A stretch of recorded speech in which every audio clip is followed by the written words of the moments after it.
Alright guys, a quick announcement to start the video. If this video gets 17 likes, I will drop a diss track on the Houston Astros, so make sure you hit that like button, help the cause.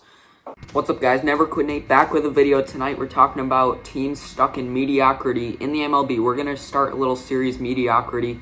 So mediocrity, man, that place you don't really want to be as a sports team.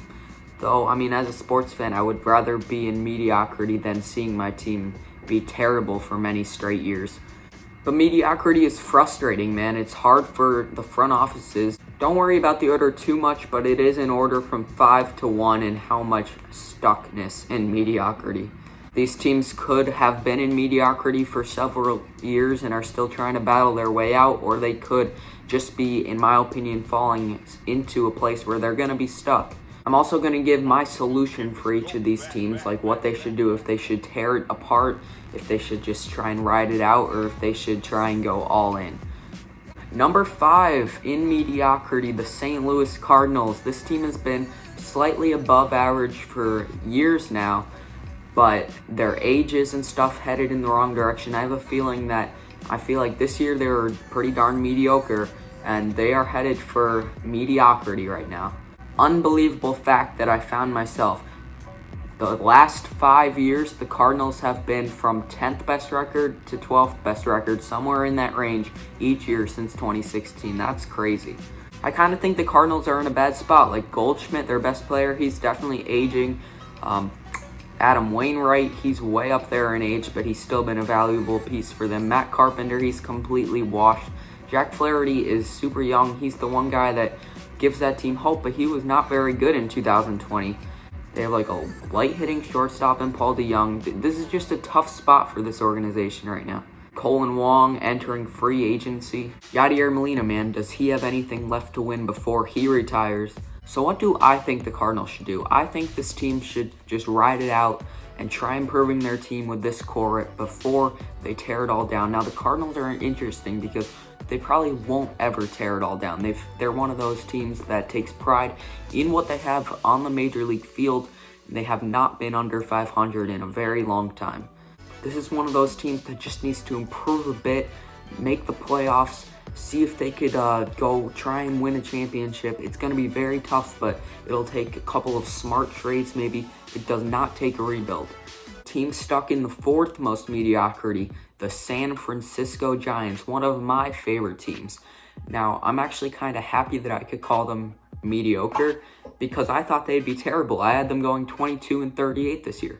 Video coming soon, by the way, looking back on my season predictions. But yeah, I had the Giants going terrible. They went 29-31, just barely missed the postseason. And last year too, man, the Giants were a bit better than we thought. They were 77-85 last year. They had some playoff hope in the middle of the summer last year. I was one of those, among some others, who thought the Giants would completely fall off the face of the earth this year. They didn't, and I'm happy about that. Now, they're in mediocrity. Honestly, I would be so sad if the Giants just are terrible. But hey, my solution for them is to just not spend big. Do not spend a lot of money. It would not be a smart idea. This team they have on the field, I still don't believe too much in them. I think they're like about a 20th best team in baseball, and I just don't think they should spend a lot of money. I'm not going to be like, tear everything you have apart. I never think that's a good idea. And most of the players that they have are rather young anyway, out of the players that are actually good. So I don't think a rebuild would be a good idea, but, you know, just kind of retool, work more younger players into the game maybe. If you could limit the playing time of the veterans like Belt and Crawford. That's the thing, man. People who just want to rip organizations apart, I don't think that's the case. But with the Giants, unlike the Cardinals, I do not think the Giants should spend money. I do not think that they are nearly as capable as St. Louis is. Not that I think St. Louis is particularly good. I just don't think too highly of the Giants. The best the Giants could possibly do anytime soon is just sneak into a wild card, I feel like. Number 3 on my list is the Philadelphia Phillies. Now, this is kind of weird to say because, you know, 2019 and even this year, we thought that the Phillies would be a definitely solid team. Like, I think we definitely expected them to be in the 16-team postseason format. They've kind of been perceived, I feel like, as a solid team the last, 3 years. Like, at least to me, they have been. But guess what? It's just reality. This team has not finished over 500 since 2011. 2018, they were 80 and 82. Then they were 81 and 81 last year. And then this year, they were 28 and 32. This year, the bullpen was an absolute complete mess. And that's why they were pretty bad this year. And it's not like their mediocre / below 500 records have been any fluke. They've had a pretty bad run differential every year. JT Realmuto, a huge free agent that the Phillies are in danger of losing. My prediction video, you got to go watch that and see where I have him going. But the Phillies, man, their solution, they have to go all in. They have to re-sign JT Realmuto. You signed Bryce Harper to $330 million. I saw an article somewhere that the Phillies should probably think about rebuilding. What? You signed Bryce Harper to a mega contract. That's your franchise. This is supposed to be a time. What happened to that situation, like, almost 2 years ago where Philly was rising? Philly's good now. Like, come on, you're not just going to abandon that. If the Phillies re-sign JT Realmuto and they get, say, 3 solid bullpen arms, this team can make a 10-team postseason. They would have a fighting chance for sure. The Braves are in the way right now in the division. The Braves are going to win the division again. If not the Braves, then the Mets. But the Phillies definitely should be a wild card contender next year as long as they don't blow the offseason. I know they've already spent a lot of money, but the Phillies got to do whatever they can to be all in.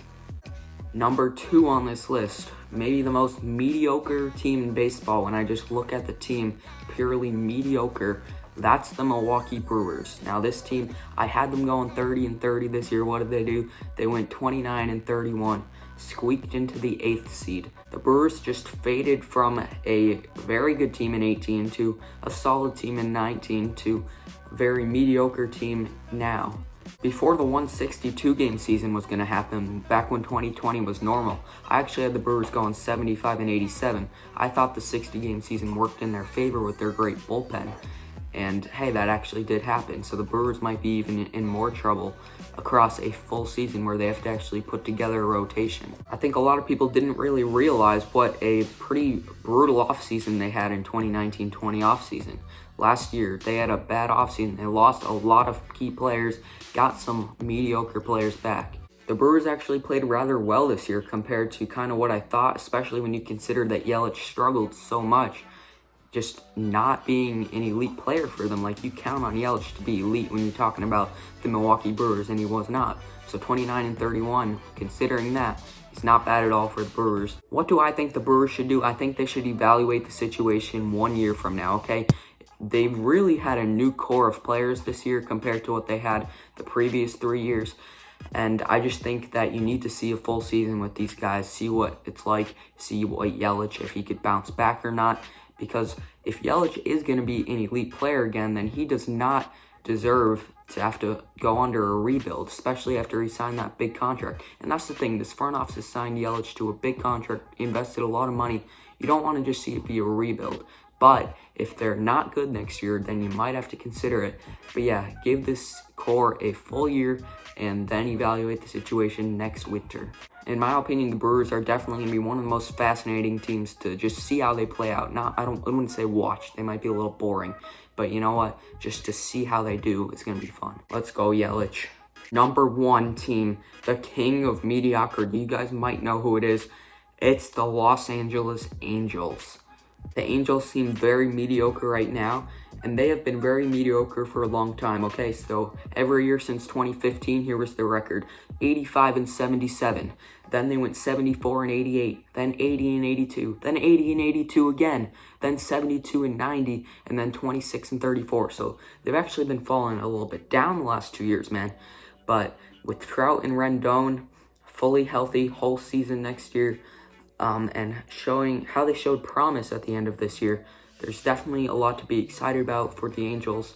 And the pitching, man, they do not have a good rotation. They do not have really a rotation. But here, if you watched my free agent predictions video, I had Trevor Bauer going to the Angels, man. And this is exactly what the Angels need to do. The answer for the Angels is to go all in. You have all that money invested in Trout and Rendon. Well, guess what? If you invested that money, then you're going to need to invest a little bit more and then hopefully you could be settled and this team could win stuff for you. But if you're the Angels front office, do what you could because I know it costs more money. You've already spent a lot, but you need to spend a little more to make those previous costs worth it. Get Trevor Bauer. Be all in for winning next year, Angels. The Astros, the A's, and the Angels could be very fascinating. The Angels could start to be in division competition next year if they get one star this offseason. Particularly, I'm looking at you, Trevor Bauer. Trevor Bauer is a YouTuber himself. He should watch me. So if you're wondering about my odd filming position tonight, guys, this is kind of like my alternate. This is my late night. This is my late night setup. Basement, okay? Everyone's sleeping way upstairs, 2 floors above, so can't really film in my room right now, but I wanted to film a late night video, guys. So I came down here. I've done it once before. Man, I hope you enjoyed, man. And you know what? This channel's going far, man. Let's go. Thank you guys for watching. Leave a like. But I really appreciate you guys. I mean that. Anyone who watched to the end, it helps me so much. Thank you so much. Follow me on Instagram at neverquitnate_. And I post a lot of updates about my channel. But yeah, man, baseball, basketball, football videos all launching. Very much, at least 2 a week right now, maybe even 3. We're going strong. Let's keep it up, boys.